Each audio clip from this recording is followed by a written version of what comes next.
Thank you and welcome to the show this morning.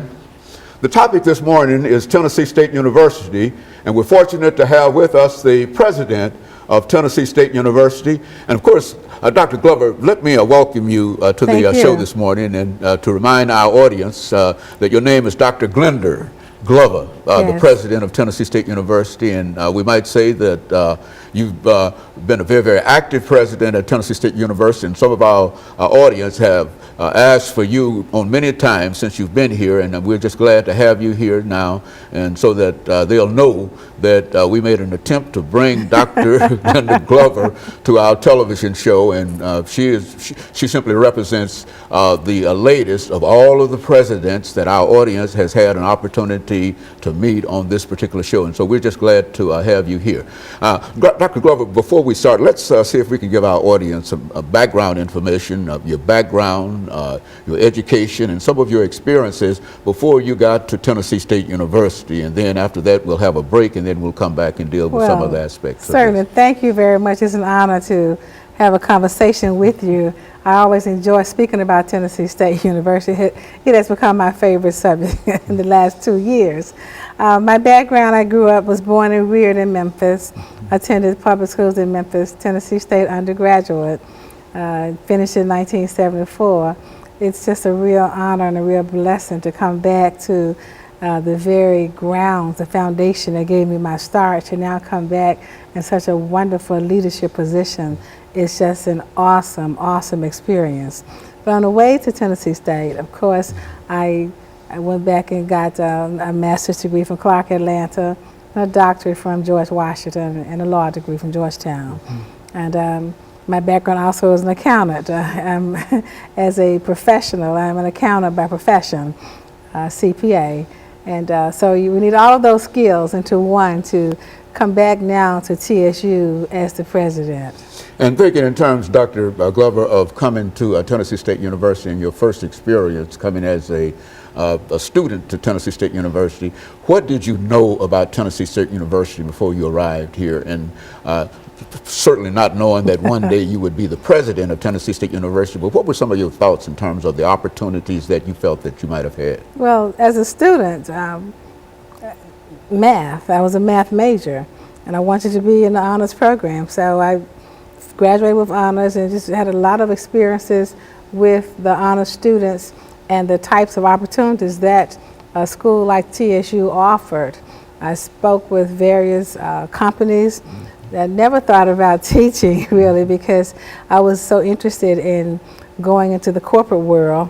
Higher education came later on in my career, but most of my experiences were public speaking, dancing, doing things that students do on campus, being involved with the paneling council, those types of activities. So you arrived at Tennessee State University as a freshman student in what year? And give us an idea in terms of your impression about Tennessee State University. Oh, I loved it at first sight.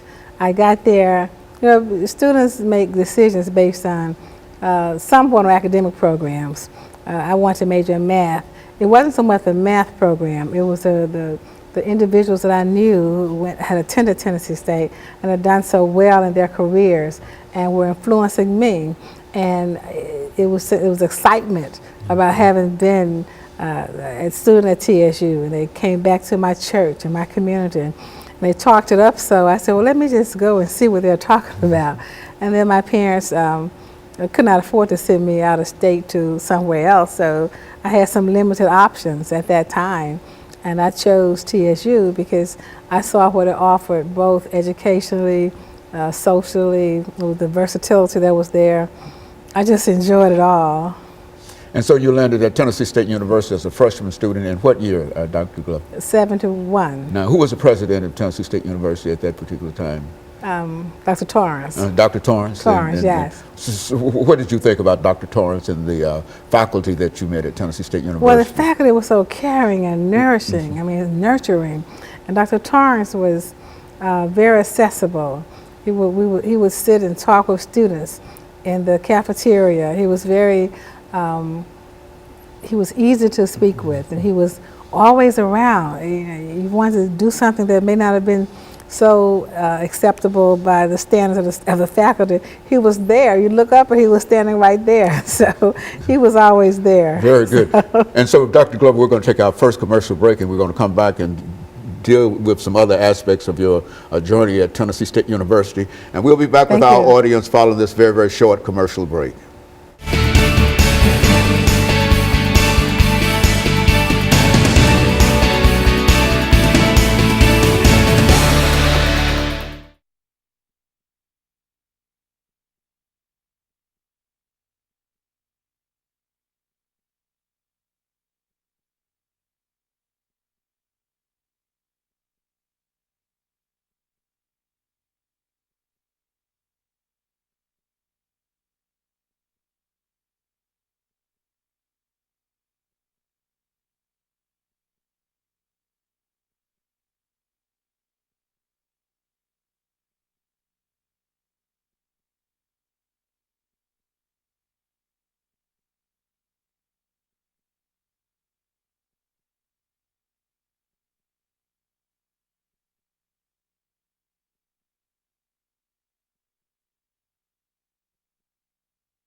Thank you and welcome back to the second segment of the show for today.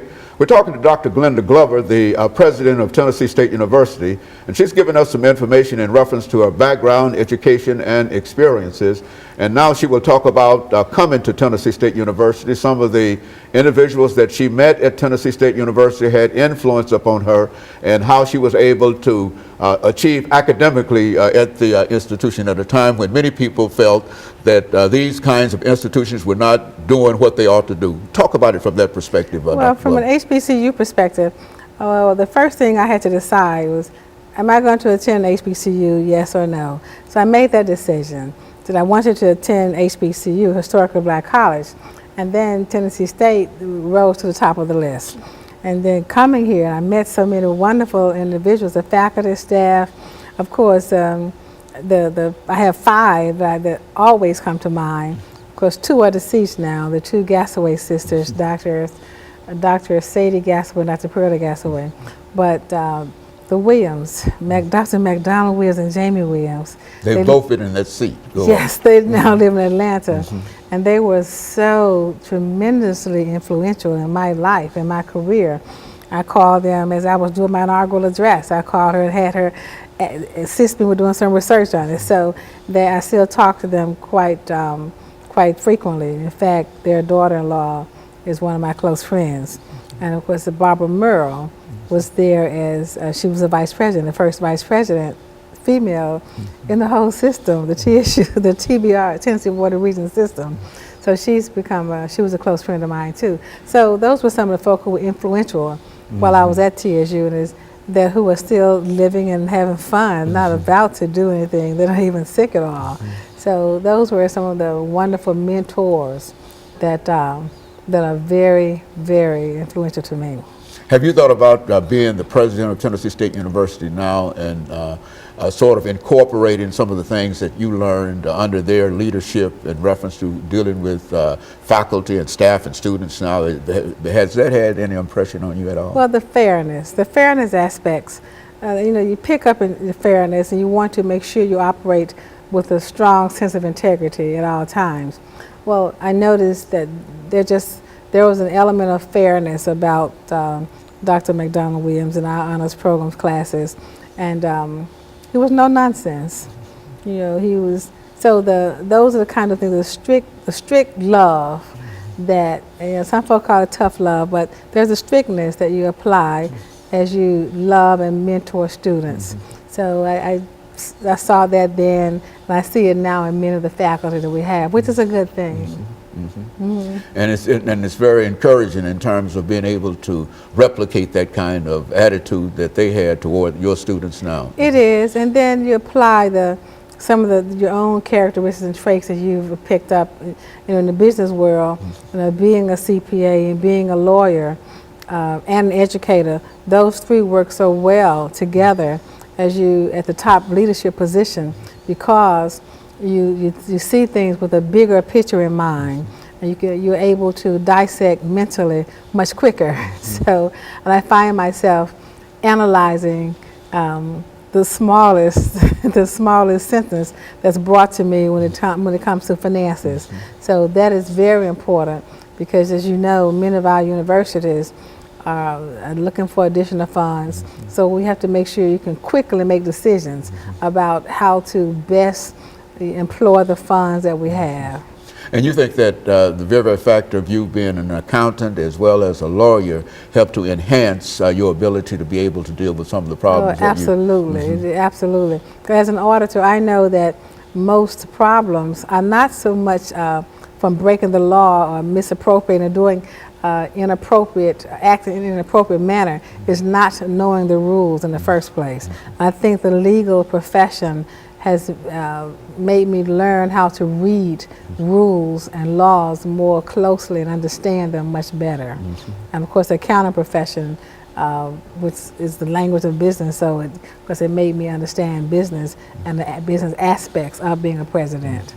And so all of those things really came together for you coming to Tennessee State University as the president of Tennessee State University. What did you think in terms of first being selected and then finally selected as president of Tennessee State of the United States? That you might stand there, but what did you think in terms of when that happened to you? It was so much excitement in my family, because it was a process that took, I would say, about 2 or 3 months, going through the interviews and meeting various people and getting feedback from the campus, the students, the Board of Regents who ultimately made the selection and took the vote.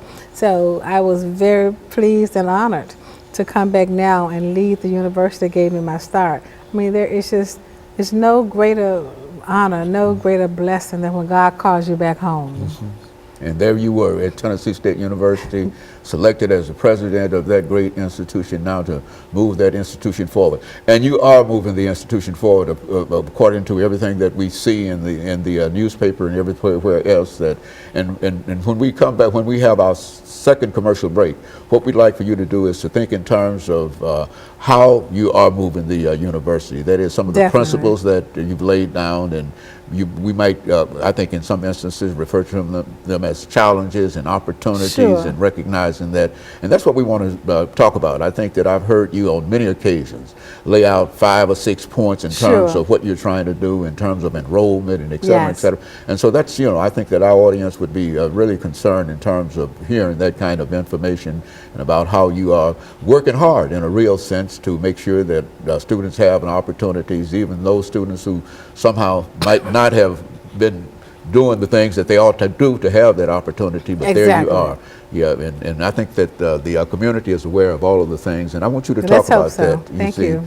Because I think that plays a very, very significant role in terms of how you are able to deal with the university, as well as how you're able to deal with outside of the university, because I think that we've seen in the newspaper a lot of information in reference to who you are and about the not only the groundbreaking activities that you're involved in for historically black institutions, black females, and et cetera, and you are in